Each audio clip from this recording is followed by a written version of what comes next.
مورخوں نے مختلف حوالوں سے رائے دی ہے کہ مرتدین نے اپنے عزائم اور مقاصد میں شکست کھائی تو ان میں سے بہت سے تائب ہو کر سچے دل سے مسلمان ہو گئے تھے۔ جن کو غلام بنا لیا گیا تھا وہ مسلمانوں کے حسن سلوک سے متاثر ہو کر ان کے وفادار ہو گئے تھے۔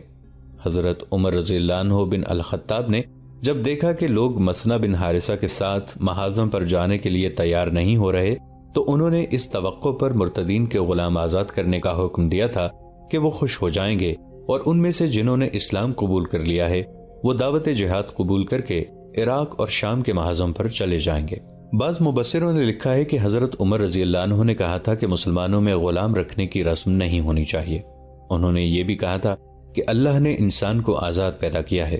حضرت عمر رضی اللہ عنہ نے صرف اس لیے ان غلاموں کو آزاد کرنے کا حکم دیا تھا کہ مسلمانوں میں غلامی کا رواج پکا نہ ہو جائے، اور دوسرے اس لیے کہ انسان کا غلام نہ رہے۔ لوگ اس حکم پر اعتراض کر رہے تھے۔ عمر رضی اللہ عنہ کی جو درشتی مشہور تھی وہ اود کر آئی۔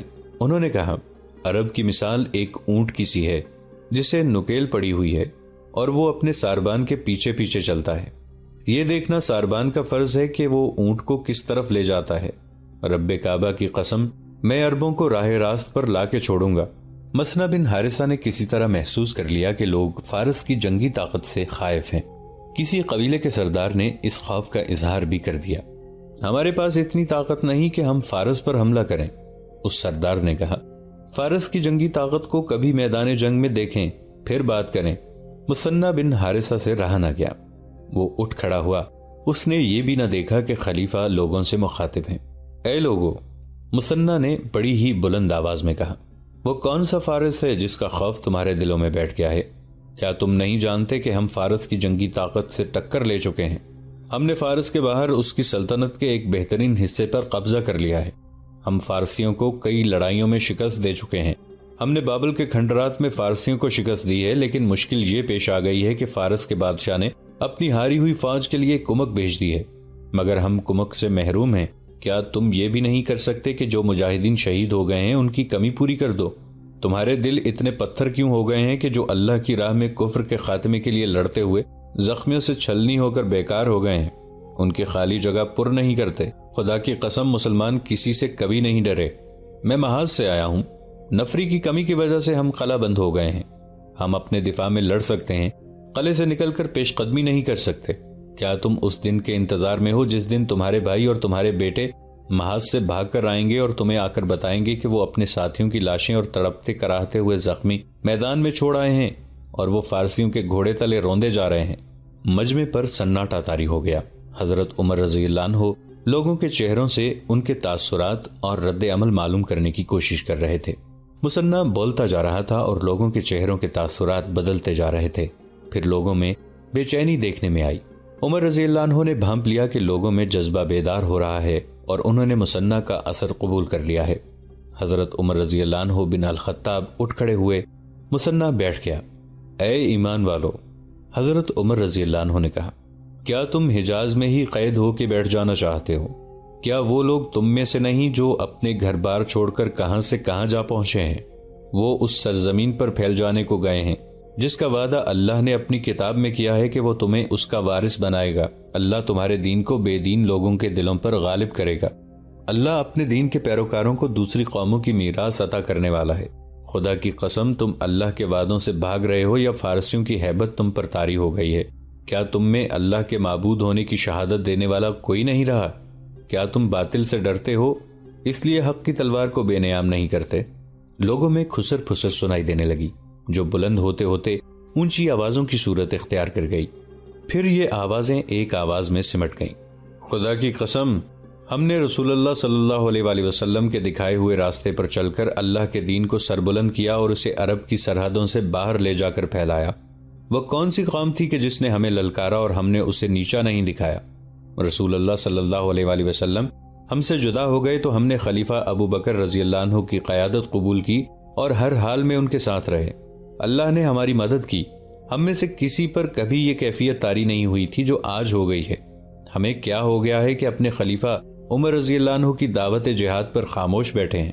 یہ آواز ابو عبید بن مسعود بن عمر الثقفی کی تھی۔ میں مثنہ بن حارثہ کے ساتھ جاؤں گا۔ ابو عبید بن مسعود رضی اللہ عنہ نے کہا، اور میں بھی۔ ایک صحابی سلیت رضی اللہ عنہ بن قیس نے اٹھ کر کہا، اور اس کے بعد لبیک لبیک کی آوازیں بلند ہونے لگیں۔ محاذ پر جانے والوں کی تعداد 1000 تک پہنچ گئی۔ حضرت عمر رضی اللہ عنہ کا چہرہ خوشی سے تمتمانے لگا۔ مورخ لکھتے ہیں کہ جہاد پر جانے والے یہ تمام رضاکار مدینہ کے رہنے والے تھے۔ ایک عجیب سوال پیدا ہو گیا۔ خلیفۃ الرسول ایک سرکردہ مدنی نے اٹھ کر کہا، کیا آپ دیکھ نہیں رہے کہ محاذ پر جانے والوں میں اکثریت مدینہ کے انصار اور مہاجرین کی ہے؟ میں دیکھ رہا ہوں۔ حضرت عمر رضی اللہ عنہ نے کہا، اور تم نے یہ بات کیوں کہی ہے؟ اس لیے کہی ہے کہ اس لشکر کا سالار کوئی مدنی ہی ہونا چاہیے۔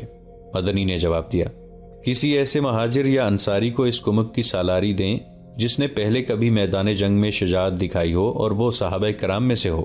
نہیں، حضرت عمر رضی اللہ عنہ نے کہا، واللہ میں کسی مدنی یا کسی صحابی کو سالار نہیں بناؤں گا۔ اللہ نے تمہیں سربلندی اس لیے عطا فرمائی ہے کہ تم نے دین کے دشمنوں کے سر کو چلنے کے لیے ہمت اور شجاعت کے جوہر دکھائے تھے، مگر میں 3 دنوں سے دیکھ رہا ہوں کہ تمہارے چہروں پر بزدلی لکھی ہوئی تھی۔ تم دشمن کے سامنے جانے سے ڈر رہے تھے، تو کیا سالاری اور امارت کے لیے اس شخص نے برتری حاصل نہیں کر لی جو اپنے دین کی حفاظت اور فروغ کے لیے سب سے پہلے آگے آیا؟ خدا کی قسم اس لشکر کا امیر یہی شخص ہوگا۔ ابو عبید، اٹھو، میں نے تمہیں اس لشکر کا امیر مقرر کیا ہے جو مثنہ بن حارثہ کے ساتھ جا رہا ہے۔ پھر حضرت عمر رضی اللہ عنہ نے سعد رضی اللہ عنہ بن عبید اور سلیت رضی اللہ عنہ بن قیس کو پکارا۔ وہ دونوں اٹھے۔ تم ابو عبید کے بعد بولے تھے کہ تم محاذ پر جاؤ گے، عمر رضی اللہ عنہ نے کہا۔ ابو عبید سے پہلے اٹھتے تو لشکر کے امیر تم ہوتے۔ ابن خطاب، سلیت بن قیس نے کہا، بے شک دلوں میں جو کچھ ہے وہ اللہ جانتا ہے۔ میں جہاد پر امارت کے لیے نہیں، اللہ کی خوشنودی کے لیے جا رہا ہوں۔ اس کمک کی تعداد بھی بڑھ رہی تھی۔ حضرت عمر رضی اللہ عنہ نے مثنہ کا مدینہ میں رکے رہنا مناسب نہ سمجھا۔ محاذوں کی صورتحال تشویشناک تھی۔ ابن حارثہ، عمر رضی اللہ عنہ نے کہا، تم ابھی عراق کو روانہ ہو جاؤ اور محاذ کو سنبھالو۔ کمک 1-2 دنوں میں جنگ کی تیاری مکمل کر کے روانہ ہوگی۔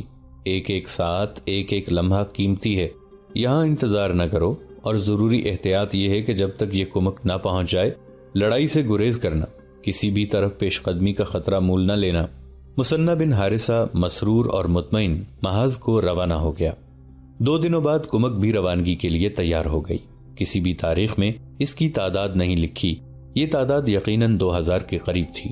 ابو عبید، حضرت عمر رضی اللہ عنہ نے بوقت رخصت ابو عبید کو آخری ہدایت دی، تمہیں محاذ پر رسول اللہ صلی اللہ علیہ وآلہ وسلم کے کئی صحابہ ملیں گے، وہ جو کہیں گے اس پر عمل کرنا۔ تم کمک کے اس لشکر کے امیر ہو، محاذ پر جا کر تم اس کے سالار ہوگے۔ کوئی کارروائی اور کوئی فیصلہ صحابہ کرام کے مشورے کے بغیر نہ کرنا، جلد بازی سے کام نہ لینا۔ تم بہت بڑی بادشاہی کے خلاف لڑنے جا رہے ہو۔ جنگ میں کامیابی حاصل کرنے کے لیے ہر صورتحال کو ٹھنڈے دل سے سوچنے کی اور ہر موقع سے فائدہ اٹھانے کی ضرورت ہوتی ہے۔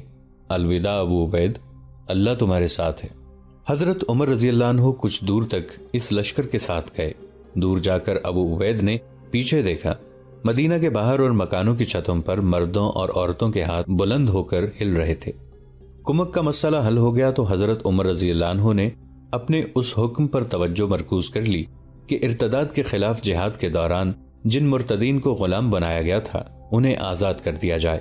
ان غلاموں کے آقا اس حکم پر خوش نہیں تھے، لیکن عمر رضی اللہ عنہ اپنے احکام منوانا جانتے تھے۔ انہوں نے اپنے انتظام کے تحت گھر گھر اپنا یہ حکم پہنچا دیا کہ غلاموں کو آزاد کر دیا جائے۔ لوگ غلاموں کو آزاد کرنے لگے۔ مدینہ کی چھوٹی سی ایک مضافاتی بستی میں اونٹوں اور گھوڑوں کا ایک تاجر رہتا تھا جس کا نام ابو زبیر تھا۔ دولت مند آدمی تھا۔ وہ تھا تو گھوڑوں کا سوداگر جو ادھر ادھر سے گھوڑے لا کر بیچتا تھا، لیکن وہ گھوڑوں کے دوسرے سوداگروں سے اس لحاظ سے مختلف تھا کہ وہ گھوڑوں کو جنگی تربیت بھی دیتا تھا۔ اس کے سدائے ہوئے گھوڑے میدان جنگ کے لیے کارآمد اور قابل اعتماد ثابت ہوتے تھے۔ ابو زبیر جو اپنے قبیلے کا ایک سرکردہ فرد تھا، میدان جنگ کا شاہ سوار تھا اور تیغ زنی میں خصوصی مہارت رکھتا تھا۔ رسول اللہ صلی اللہ علیہ وآلہ وسلم کے وصال کے بعد ارتداد کا فتنہ ابھرا تو خلیفہ اول ابو بکر رضی اللہ عنہ نے مرتدین کے خلاف جہاد کا اعلان کیا۔ ابو زبیر بھی اس جہاد میں شریک ہوا۔ اس وقت اس کی عمر 60 سال ہو چکی تھی۔ مجاہدین کے لشکر میں اسے کوئی عہدہ حاصل نہیں تھا۔ اس کی حیثیت سپاہی جیسی تھی۔ اس نے 2 مارکے لڑے تھے۔ وہ ارتداد کے خاتمے تک لڑنے کا عزم لے کر گیا تھا، لیکن اس کے گھوڑے کی آنکھ میں تیر اتر گیا۔ گھوڑا اتنی زور سے اچھل کر بھاگا کہ ابو زبیر گھوڑے سے گر پڑا۔ یہ گھمسان کا مارکا تھا، کسی اور گھوڑے کا پاؤں اس کے کولے پر پڑا اور وہ اٹھنے کے قابل نہ رہا۔ وہ بڑی مشکل سے اپنے آپ کو گھسیٹتا مارکے سے نکل گیا۔ اس کی مرہم پٹی تو ہو گئی، لیکن ٹانگ کے جوڑ میں ایسا نقص پیدا ہو گیا تھا کہ وہ صرف چلنے کے قابل رہ گیا تھا، اور وہ بھی آہستہ آہستہ۔ وہ مدینہ کے قریب اپنے گاؤں واپس آ گیا۔ وہ خالی ہاتھ واپس نہیں آیا تھا، اس کے ساتھ مرتدین کی ایک ادھیڑ عمر عورت اور اس عورت کی بیٹی تھی جس کی عمر 17-18 سال تھی۔ اس کے قبیلے کے چند ایک آدمی اس کے ساتھ جہاد میں شریک تھے۔ ابو زبیر زخمی ہو گیا اور مدینہ کو واپس جانے لگا تو اس کے قبیلے کا ایک آدمی اس ادھیڑ عمر عورت اور اس کی نوجوان بیٹی کو ساتھ لیے اس کے پاس آیا۔ یہ مال غنیمت ہے ابو زبیر، اس آدمی نے کہا، اس کے اہل تم ہی ہو۔ یہ ماں بیٹی لونڈیاں ہیں، ہم انہیں کیا کریں گے؟ یہ تم جیسے خوشحال سوداگر کے گھر میں ہی اچھی لگتی ہیں۔ ابو زبیر کا زخم ٹھیک ہو گیا اور وہ کام کاج کے قابل ہو گیا، لیکن میدان جنگ کے قابل نہ ہو سکا۔ اب وہ آہستہ آہستہ چلتا تھا۔ اس کی 3 بیویاں تھیں جن سے اس کے 7 بیٹے تھے۔ سب سے بڑے بیٹے کی عمر 30 سال کے قریب تھی، باقی بیٹے جوان اور نوجوان تھے۔ اس نے سب بیٹوں کو اپنے پاس بلایا۔ میرے بیٹو، اس نے کہا، میں مرتدین کے خلاف لڑنے گیا تھا کہ یہ میرا فرض تھا، اور میں یہ 2 لونڈیاں اپنے ساتھ لایا ہوں کہ یہ میرا حق ہے، لیکن ان پر میرا اور تمہارا ایسا کوئی حق نہیں کہ ہم میں سے کوئی بھی انہیں بغیر نکاح کے بیویاں بنا لے، اور میں تم میں سے کسی کو اس نوجوان لونڈی کے ساتھ نکاح کرنے کی اجازت نہیں دوں گا۔ یہ گھر کا کام کاج کریں گی، لیکن ان سے اتنا ہی کام لیا جائے گا جتنا یہ کر سکتی ہیں۔ ابو زبیر نے اس لونڈی سے صرف ایک بار کہا تھا کہ وہ اپنی بیٹی کے ساتھ اسلام قبول کر لے تو ماں کی شادی اس کی عمر کے کسی مسلمان کے ساتھ کرا دی جائے گی، اور اس کی بیٹی کو وہ اپنی بہو بنا لے گا۔ ابو زبیر اس لڑکی کی شادی اپنے بڑے بیٹے کے ساتھ کرنا چاہتا تھا۔ ابو زبیر، اس عورت نے بڑے پختہ لہجے میں جواب دیا تھا، میرا جواب ایک ہی بار سن لے، میں اسلام قبول نہیں کروں گی۔ تو نے سوچا ہوگا کہ میں تیرے ہاتھوں میں مجبور اور محتاج ہوں اور تیری ہر بات مان لوں گی۔ نہیں ابو زبیر، تو جانتا ہے کہ میں کسی غریب باپ کی بیٹی نہیں، نہ میرا خاوند غریب آدمی تھا، وہ قبیلے کے اہم آدمیوں میں سے تھا۔ میں تجھے حکم نہیں دے رہا عاصمہ، ابو زبیر نے کہا، جبر نہیں کر رہا، تیرے بھلے کی بات کہی ہے۔ حکم دے کے دیکھ لے، عاصمہ نے کہا، جبر کر کے دیکھ لے۔ مسلمانوں کے ہاتھوں میرا خاوند قتل ہوا، میرے 2 بھائی قتل ہوئے ہیں، میرا گھر جلا دیا گیا ہے، تو بھی اس لڑائی میں شامل تھا۔ کیا ایسا نہیں ہو سکتا کہ میرے خاوند یا بھائیوں کا قاتل تو ہی ہو سکتا ہے؟ ابو زبیر نے کہا، تو کیا ایسا نہیں ہوا کہ تیرے خاوند اور بھائیوں کے ہاتھوں میرے کتنے ہی ساتھی زخمی اور قتل ہوئے ہوں؟ یہ لڑائی تھی عاصمہ، دونوں طرف کے آدمیوں کو زخمی اور قتل ہونا ہی تھا۔ اگر تیرا خاوند اور قبیلے کے سردار وغیرہ دھوکہ نہ دیتے تو آج تو میرے گھر میں لونڈی نہ ہوتی۔ جسے تم لوگ دھوکہ کہتے ہو وہ ہمارے بزرگوں کی ایک چال تھی، عاصمہ نے کہا۔ ہم اسلام کو نقصان پہنچانا چاہتے تھے، لیکن دو بدو جنگ کے لیے ہمارے پاس طاقت نہیں تھی۔ ہمارے سرداروں نے یہ چال چلی کہ مسلمان ہو گئے۔ اس سے یہ فائدہ ہوا کہ تم لوگ ہمیں اپنا سمجھنے لگے اور ہم لوگ درپردہ تمہارے خلاف جنگ کی تیاریاں کرنے لگے۔ ہمارے بزرگ موزوں موقع ڈھونڈنے لگے اور تم لوگوں کے بزرگوں کو وہ موقع مل گیا۔ ابو زبیر نے عاصمہ کی بات کاٹتے ہوئے کہا، ہمارے رسول صلی اللہ علیہ وآلہ وسلم انتقال فرما گئے، تمہارے بزرگ اور سردار خوش ہوئے کہ اب مسلمان۔ ہاں ابو زبیر، عاصمہ درمیان میں بول پڑی، تو ٹھیک کہتا ہے، تم لوگ جیت گئے، لیکن میں اسلام قبول نہیں کروں گی، اپنے دشمن کا مذہب قبول نہیں کروں گی۔ میں تیری لونڈی ہوں، میری بیٹی تیری لونڈی ہے، ہم دونوں سے تجھے کوئی شکایت نہیں ہوگی، تیری کسی بیوی کو کوئی شکایت نہیں ہوگی، اور تجھے اس گھر کے کسی فرد سے کوئی شکایت نہیں ہوگی۔ ابو زبیر نے کہا، میرا کوئی بیٹا تیری اتنی خوبصورت بیٹی کو میلی آنکھ سے نہیں دیکھے گا۔ تیری شادی نہیں ہوئی تو کوئی فرق نہیں پڑے گا، تیری بیٹی کی شادی ہو جانی چاہیے۔ شادی کے لیے میں اسے مسلمان نہیں ہونے دوں گی۔ عاصمہ نے کہا، میں لڑکی کے باپ کے قاتلوں کو لڑکی نہیں دوں گی۔ ابو زبیر دیندار مسلمان تھا، وہ اس ماں بیٹی کے ساتھ اسلامی اصولوں کے مطابق سلوک کر رہا تھا۔ اس نے عاصمہ کی تنزیہ اور جلی کٹی باتوں پر کسی الٹے پلٹے رد عمل کا اظہار نہ کیا۔ یہ ان دنوں کی بات ہے جب عاصمہ اور اس کی بیٹی کو یہاں آئے ہوئے ابھی چند دن ہی ہوئے تھے۔ اس کے بعد ابو زبیر نے اسے اسلام قبول کرنے کے لیے کبھی نہ کہا۔ عاصمہ کو ابو زبیر کے گھر آئے ہوئے 2-3 مہینے گزر گئے تھے۔ وہ ایک روز کسی کام سے استبل میں گئی تو ابو زبیر ایک آدمی کو گھوڑے دکھا رہا تھا۔ اس آدمی کی آسما کی طرف پیٹھ تھی۔ یہ شخص گھوڑا خریدنے آیا تھا۔ اس نے مڑ کر دیکھا تو آسما کو اس کا چہرہ نظر آیا۔ وہ چونک پڑی۔ اس شخص کا رد عمل بھی کچھ ایسا ہی تھا۔ اس کے چہرے پر حیرت کا گہرا تاثر آ گیا۔ آسما جس کام کے لیے آئی تھی وہ کر کے چلی گئی۔ اس شخص نے ایک گھوڑا خریدا اور استبل سے نکل گیا۔ باہر اس کا گھوڑا کھڑا تھا۔ اس نے نئے گھوڑے کی رسی اپنے گھوڑے کی پچاڑی سے باندھی اور سوار ہو کر چلا گیا۔ وہ ادھر ادھر مڑ کر پیچھے دیکھتا جا رہا تھا جیسے وہ کسی کی تلاش میں ہو۔ گھوڑے کی رفتار بہت ہی آہستہ تھی۔ وہ شہر سے نکل گیا۔ اب وہ بار بار پیچھے دیکھتا تھا اور گھوڑا چلا جا رہا تھا۔ ابن داؤد اسے ایک نسوانی آواز سنائی دی۔ اس نے ادھر دیکھا۔ کھجور کے 3 درخت ایک دوسرے سے ملے کھڑے تھے۔ ان کے ساتھ ہی ریتلی مٹی کی ڈھیری تھی۔ وہاں ایک عورت کھڑی تھی۔ آسما۔ ابن داؤد گھوڑے سے کود کر اترا اور آسما کے قریب جا کر کہنے لگا، میں تمہیں دیکھتا آ رہا تھا۔ تم یہاں کیسے؟ مسلمان ہو گئی ہو؟ گھوڑوں کے سوداگر کی بیوی بن گئی ہو؟ بیوی نہیں، لونڈی، آسما نے افسردہ لہجے میں جواب دیا۔ غلامی کی زندگی بسر کر رہی ہوں، مسلمان نہیں ہوئی، نہ ہوں گی، تو چلو میرے ساتھ۔ ابن داؤد نے کہا، تمہارے آقا کو پتہ چلنے تک اتنی دور پہنچا دوں گا جہاں تک کوئی نہیں پہنچ سکتا۔ بیٹی کو چھوڑ کر کیسے چلی جاؤں؟ آسما نے کہا، وہ بھی میرے ساتھ ہے۔ کیا تم نہیں جانتے کہ میرا خاوند اور 2 بھائی لڑائی میں مارے گئے ہیں؟ ہم نے بہت بری شکست کھائی ہے ابن داؤد۔ ہم نے جو مقصد حاصل کرنا چاہا تھا وہ نہ کر سکے۔ میں نے سنا تھا کہ بنی اسرائیل کے دانشور جو منصوبہ بناتے ہیں وہ ناکام نہیں ہوا کرتا، لیکن تمہاری قوم کا یہ منصوبہ ایسا ناکام ہوا ہے کہ ہم لوگ ساری عمر اٹھنے کے قابل نہیں رہے۔ اس ناکامی کی ذمہ داری نہ مجھ پر عائد ہوتی ہے نہ تم پر۔ ابن داؤد نے کہا، منصوبہ ہر لحاظ سے کارآمد اور مکمل تھا، لیکن لڑنے والوں نے ہمت ہار کر اتنا اچھا منصوبہ خاک میں ملا دیا۔ جانی نقصان تو ہونا ہی تھا۔ سب سے بڑا نقصان یہ ہوا ہے کہ اسلام کی جڑیں پہلے سے زیادہ مضبوط ہو گئی ہیں۔ لیکن میں ابھی ہاری نہیں، آسما نے کہا۔ میں نے اپنے بھائیوں اور اپنے خاوند کے خون کا انتقام لینا ہے۔ کبھی تو جی میں آتی ہے کہ اپنے اس آقا ابو زبیر کو قتل کر دوں۔ یہ بھی ہمارے خلاف لڑا تھا، لیکن تمہاری بات یاد آتی ہے کہ کسی ایک آدمی کے قتل کرنے سے ہمارا اتنا بڑا منصوبہ کامیاب نہیں ہو سکتا، بلکہ اسے نقصان پہنچ سکتا ہے۔ میری دوسری باتیں بھی یاد رکھنا جو تمہیں بتاتا رہا ہوں، ابن داؤد نے کہا۔ کتنا اچھا ہوا ہے کہ تم یہاں مل گئی ہو۔ ہم نے تم سے بہت کام لینا ہے۔ تمہاری بیٹی جوان ہو گئی ہے، اس سے بھی کام لینا ہے۔ میں اس کی تربیت اپنے نظریات اور اپنے منصوبے کے مطابق کر رہی ہوں۔ اس کے دل میں اسلام کی نفرت پیدا کر دی ہے۔ تم نے اصل ہدایت دی ہی نہیں ہوگی، ابن داؤد نے کہا۔ میں جان گئی ہوں تم کس ہدایت کی بات کر رہے ہو، آسما نے کہا۔ میں نے اسے اچھی طرح سمجھا دیا ہے کہ قبیلوں کے سرکردہ افراد کے بیٹوں کو محبت کے جال میں پھانس کر انہیں آپس میں لڑانا ہے۔ وفاداری کا حلفیہ وعدہ ہر کسی کے ساتھ کرنا ہے، لیکن کسی ایک کے ساتھ بھی وفاداری نہیں کرنی۔ آسما وہاں زیادہ دیر ٹھہر نہیں سکتی تھی۔ ابن داؤد نے اس سے پھر ملنے کا وعدہ کیا اور چلا گیا۔ تاریخ جو حقائق اپنے دامن میں لیے ہم تک پہنچی ہے، وہ اس راز کو بے نقاب کرتے ہیں کہ فتنہ ارتداد کے بھی پس پردہ یہودی تھے، اور مرتدین میں سے جنہوں نے نبوت کے دعوے کیے تھے وہ یہودیوں کے پروردہ تھے۔ آسما کے ساتھ ابن داؤد کی یہ ملاقات اس وقت سے 1 سال پہلے ہوئی تھی جب حبیب بن کعب بنت یامین کے ساتھ شادی کر کے اسے مدینہ لایا تھا، اور کچھ دنوں بعد ابن داؤد ان کے پاس پہنچ گیا تھا۔ اس 1 سال کے عرصے میں ابن داؤد اور آسما کی متعدد ملاقاتیں ہوئی تھیں۔ آسما بنت یامین سے بھی ملی، لیکن یہ کوئی لمبی ملاقات نہیں تھی۔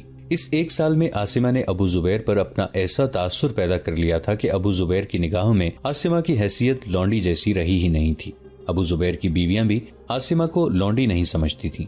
آسما نے اپنی شارعیہ بنت عقیل کو اپنے حسن و جمال کے استعمال کے طریقے عملاً ازبر کرا دیے تھے، اور اسے یہ اصول ذہن نشین کرایا تھا کہ اپنے جسم کو مرد کے ہاتھ میں کھلونا نہ بننے دینا، اور جسے دام محبت میں لو اس کے لیے بڑا ہی دلکش اور صحرا کی ریت جیسا ٹھنڈا سراب بنے رہنا، اور جب وہ تھک کر اور مایوس ہو کر رکنے لگے تو اسے بازوؤں سے تھام لینا، اور اپنے ان ریشم جیسے نرم ملائم بالوں اور پھول کی پتیوں جیسے گالوں کے لمس سے اس کے وجود میں نئی روح پھونک کر اسے تر و تازہ کر دینا۔ شارعیہ کے بال بھی ریشم جیسے نرم و ملائم تھے، اور گال بھی پھول کی پتیوں جیسے تھے۔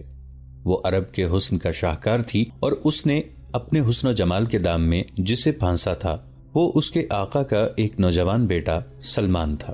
دوستو، آج کے لیے اتنا ہی۔ اسی کہانی کی اگلی قسط کے ساتھ بہت جلد حاضر ہوں گے۔ نیچے کامنٹ سیکشن میں اپنی رائے کا اظہار ضرور کیجیے گا۔